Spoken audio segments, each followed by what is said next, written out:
Haleluya, shalom Bapak Ibu Saudara. Sebagai orang percaya, ketika kita diperhadapkan pada masalah dan pergumulan hidup, kita tahu satu hal yang pasti, bahwa kita harus datang ke hadapan Tuhan. Bagaimana caranya? Berdoa, memohon pertolongan, dan menyerahkan beban kita kepadanya. Namun saudara, pertanyaannya, apakah cukup hanya berdoa lalu berhenti di sana tanpa melakukan apa-apa? Tentu tidak. Nah, ada ungkapan yang sering kita dengar, ora et labora, berdoa dan bekerja. Baru saudara, dua hal ini tidak boleh dipisahkan.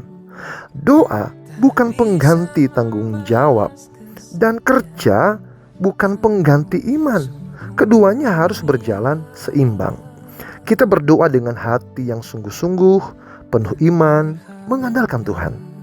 Lalu setelah berdoa, kita melangkah, bertindak bekerja, dan berusaha sekuat yang kita bisa, sesuai tugas dan tanggung jawab yang Tuhan percayakan. Bapak saudara, firman Tuhan memberi contoh yang jelas dalam Keluaran pasal 17 ayat 8-11 dan ayat 13.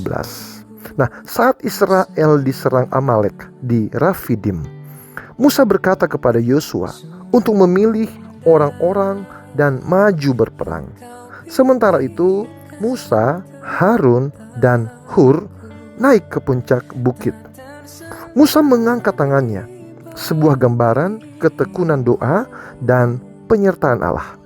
Ketika tangan Musa terangkat, Israel lebih kuat.